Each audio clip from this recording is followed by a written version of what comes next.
How's everybody doing out there? This is a new video here. Making on my 78 Ford. Got both Fords side by side.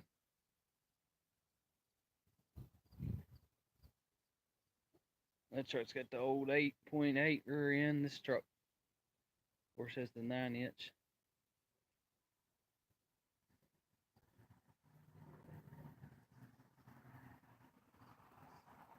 I've just been messing around a bit. Just looking at it and getting ideas.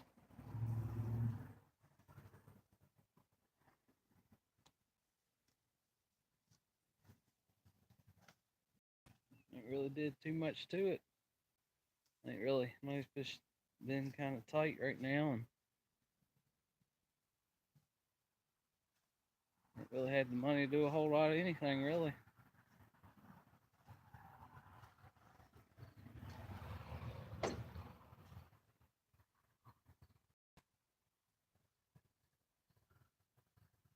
Just make a little video of it.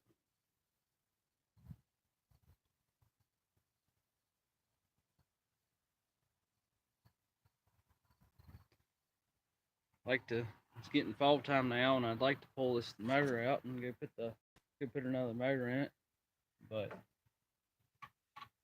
I gotta find another good 302 first, and I could find that easy. It's just trying to come up with the money to go get another motor.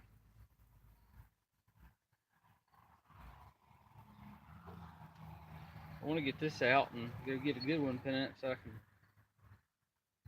be a little closer to where I can actually drive it and not have to worry. A lot of good videos out there. Is Thunderhead 289. He's got a really good channel about this, about putting motors in, and he puts T5 transmissions in these F150s, and that's given me a lot of ideas for this.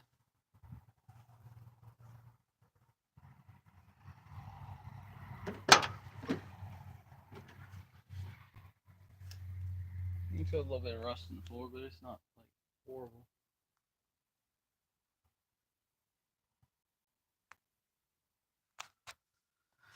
I've seen way worse. I've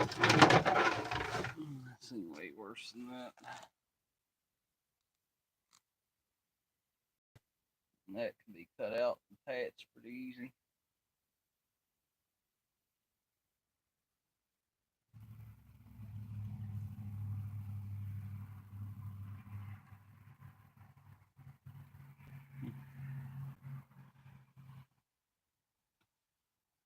I do want to take this here and convert it over to a floor shift column. That's what I'd like to do.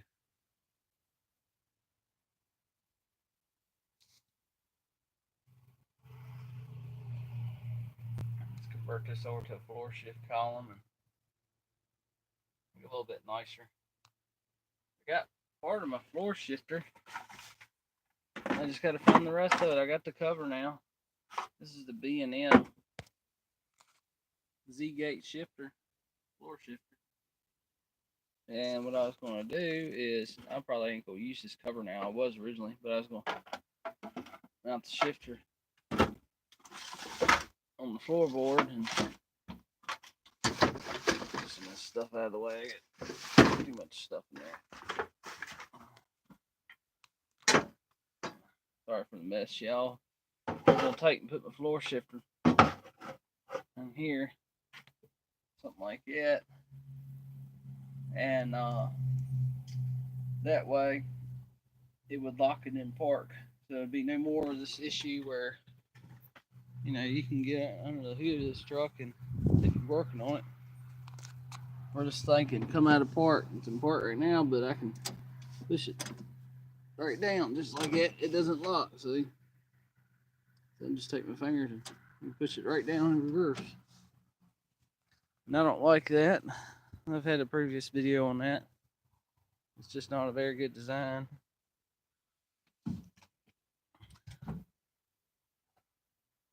way, I'm gonna take and do away with this column shift here. We're just gonna take and just swap this out and put a floor shift piece in here, because you can buy these.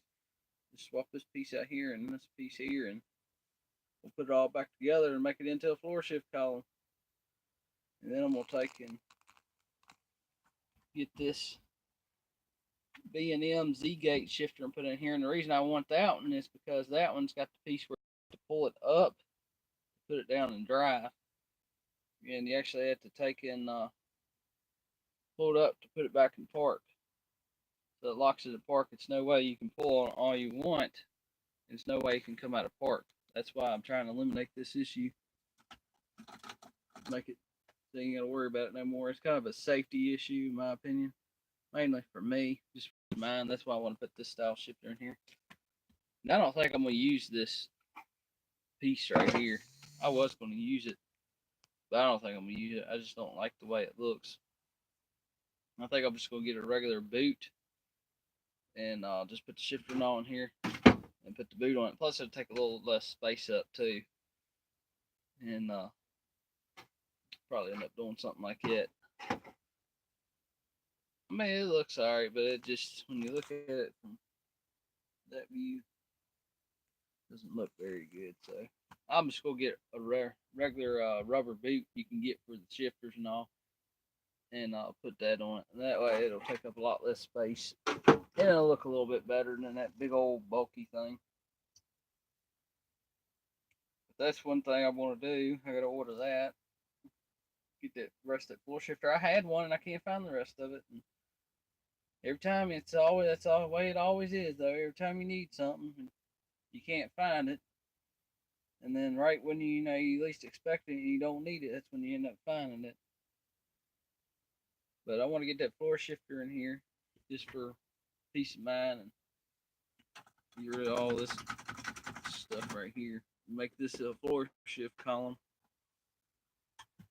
To clean all that up, and then we'll work on them floors and all, and it won't be too bad of a truck, man. That's the reason I want to put that floor shifter in too, is if you look way over there, that's a storage door. And what happened is the truck was in park and it fell out of park and went into reverse and backed up to that door about right in there. And they had to replace the whole door. This was an accident. And that happened because of this column. Because I had it running and I come out of park and fell into reverse. See how you can just take and push it down. So we're gonna fix that, because that's the reason why I wanted the Z-gate shifter. They call it the B&M Z-gate shifter because they're only like $200. They're not too awful expensive, but they lock and park. There's no way you can come out. And that's just kind of a safety thing to me. That's the main reason why I want it. But I really want to get this motor out and get this done. I wanted to get this done a long time ago, but just money's been tight and ain't really had the money to really mess with it. They ended up getting that truck and driving that around just to have something, halfway decent. That wasn't a complete basket case. I mean, this one's got its issues. Center's all beat up.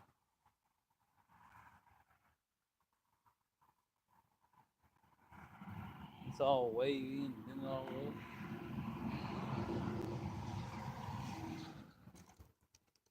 Of course, the bed on this side's mashed in.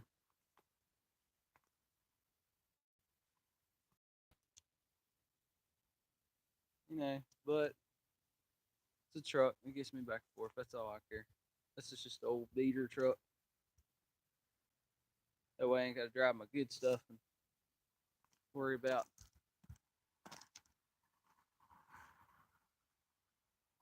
it getting messed up or somebody hitting me or something like that, because I don't want nothing like that. That's why I drive that old beater truck there. And it's not a bad truck, but the main thing is it's got a lot of vacuum leaks right now.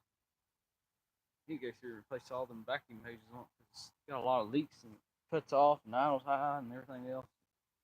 I thought it was the sensors and all, and just a little update there. It's not the sensors, it's them hardened plastic Ford vacuum lines. Oh, and I got a little tip for y'all out there. I forgot about this. I want to show y'all that. All right, so what happened is this truck is a dual tank truck. Of course, y'all can see that. There's one tank there, one back here. Of course, the front one, typical Ford stuff, front one doesn't work anymore, or either the opposite and the back doesn't work, but the front works. But anyway, on this style truck, this particular truck, the rear one works. So I'm running off just the rear one because underneath the front one has a hole in it. You can see it right there.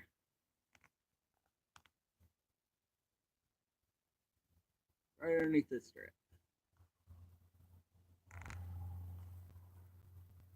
Got a hole in it. So anyway, the guy had Ford bypass the front tank and all that. It's bumping like.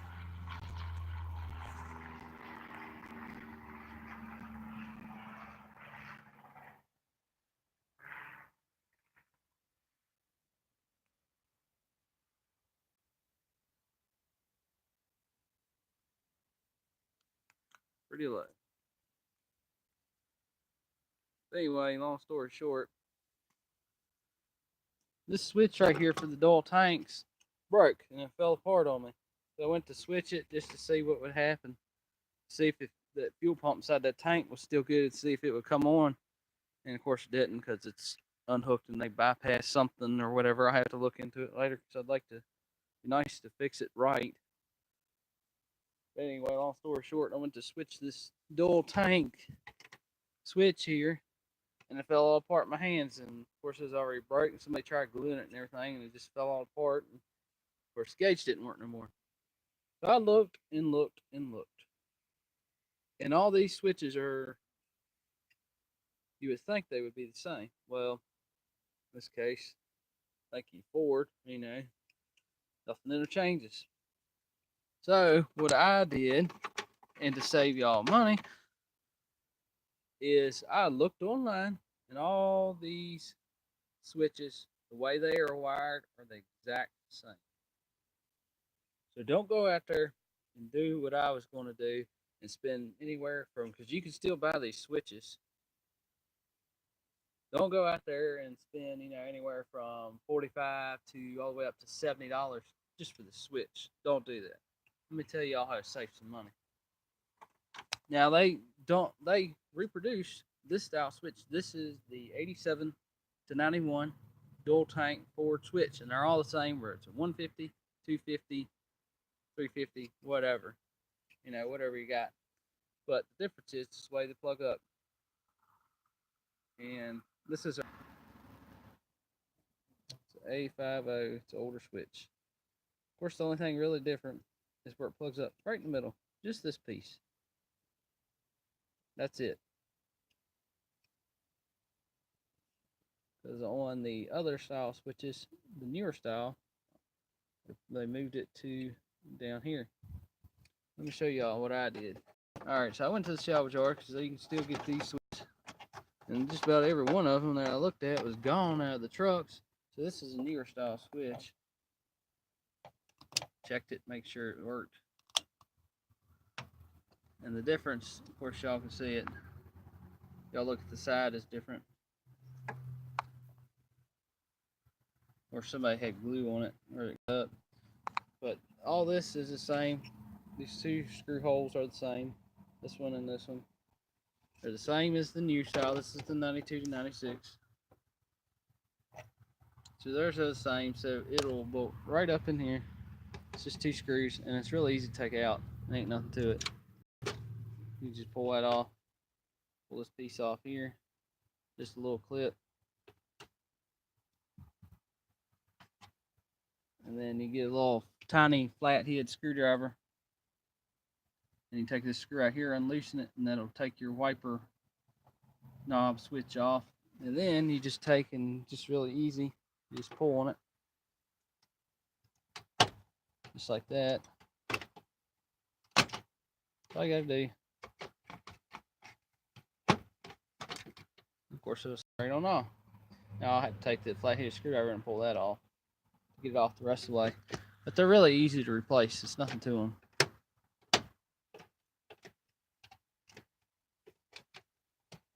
And they're very, very easy.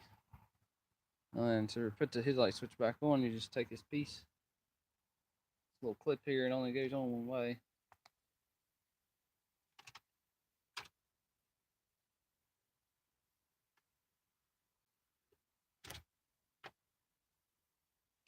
Install it like that. This only installs one way.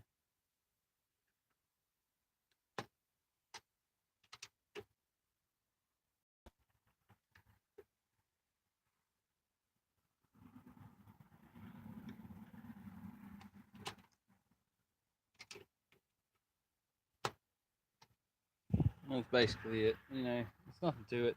Really easy to install. But anyway, let me show you all the difference. All right, pay close attention to this. This plug-in plugs in the middle here. In the newer style switch, they moved it down here. So instead of being in the middle, it's right here. So what I did is I took a knife, sliced it in the middle, and plugged it up so it would work. Because they still reproduce this newer style switch. It's 15, 20 bucks at AutoZone. They still carry it, but they don't carry this one. And all the wiring is the exact same because these are numbered. It's really hard to see, but if you look down in there, I compared them, both these switches side by side, and they go in the following order: 6, 3, 5, 2, 4, and 1. Really tiny numbers in there, and they are in the exact same order. So all the wiring is the exact same. The only difference, the only thing you're paying all that money for is just this. That's it. That's the only thing different. Because see, I had to modify this switch. I got this switch from a junkyard, and I just cut a little slit in it so it would plug up in the middle. Because the newer style switch, they moved where this little piece is molded in this plug-in. They moved it down to here. That's the only difference. But it works, and I will show y'all. Turn the key on, and my fuel gauge works now.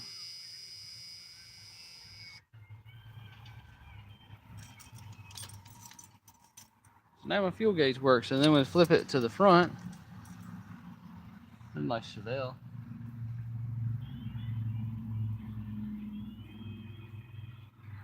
Flip it to the front.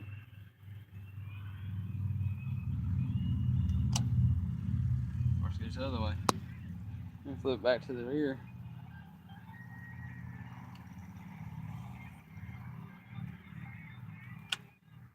Of course, it goes back.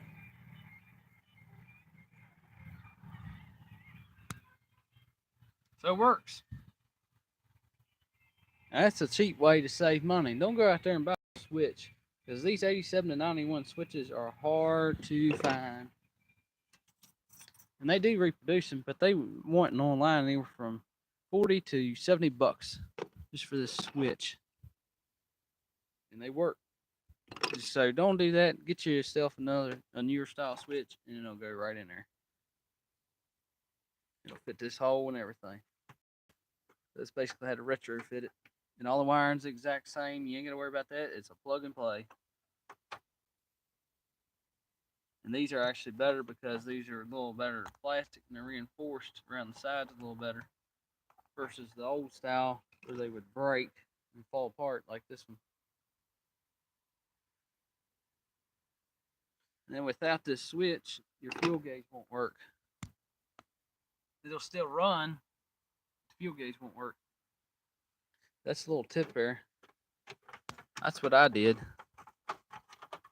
Because I wasn't paying, $40 to $70 just for that switch. Because I looked online and researched it and all. And it'll plug right on up. I just modified it a little bit. And plug right on up. I'd rather spend 15 to 20 bucks than almost 70. Or you can go do what I did, go to salvage yard and buy that switch for like 10 bucks. But the only trouble is you're kind of taking a 50-50 shot of it working or not. But that's a little tip out there to y'all. Nobody talks about them at all. I've looked on the internet all about them switches, and nobody really says a whole lot about them. There's like no videos on them at all. So hopefully I'll probably might be the first one to make a video on that. That's how to save you money. And actually, when I plugged that new style dual tank switch up, it actually got rid of a lot of hesitation and all. It actually cleared it up a lot. Because when you started it, now it's idle and a little bit smoother and all. And it's still got some vacuum leaks, but it doesn't want to cut off on you.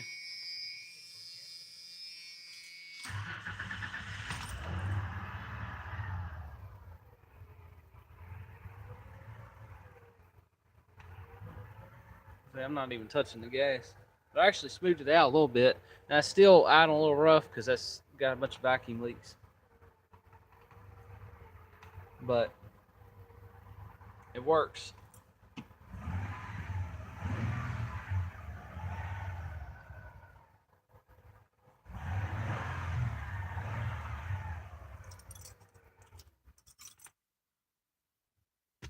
That's how I save money. And even if it doesn't work, I didn't give that much for it. I can always, even if you don't want to do that, you can always just go to the salvage yard and go get the old style switch and put back in here like this one. But when I went to the salvage yard, every one of them was gone. They only had like 2 switches like that, the new style left, and that's why I got it, because I wanted to try it. I needed it because that'd drive you nuts when you're going down the road and you can't tell how much gas you got. You got to go by the miles. So I was taking and setting the miles on the trip and going by the miles about how much gas I had it, and that just gets old. So now my gauge is working again like it's supposed to, and it's accurate now. That just drive you crazy. Because without that switch, your gauge will read like this. Let me show y'all. I'll unplug it here. I'll turn the key on. Plug it down here.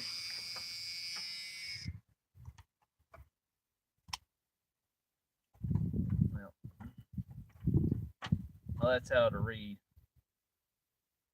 It'll read like that without that switch.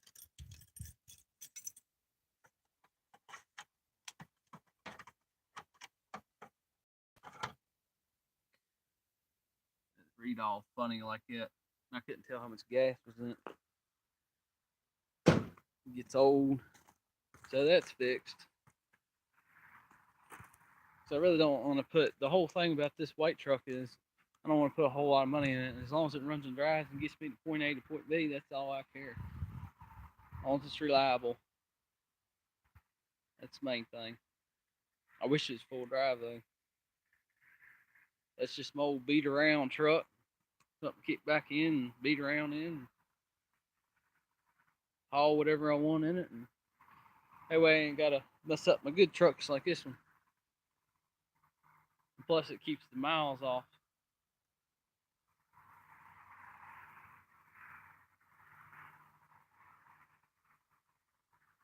That's a little tip there to save some money on them dual tank switches though. Bad part about Ford, nothing interchanges, but that did. But the way it plugs up, that's the only thing you're paying for. It just plugs up a little bit different. Exact same wiring.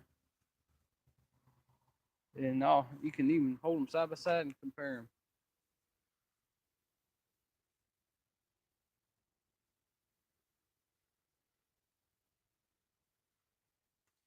But that's where we're at right now. I've been working on my parking lights.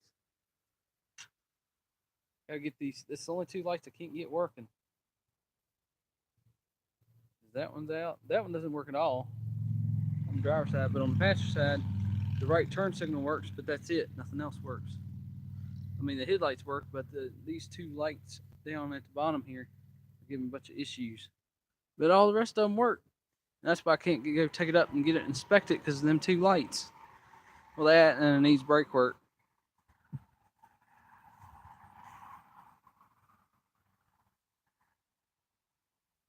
That's where we're going to end this video here. I hope y'all enjoyed it, and there'll be more videos to come. And don't forget to like, comment, subscribe, and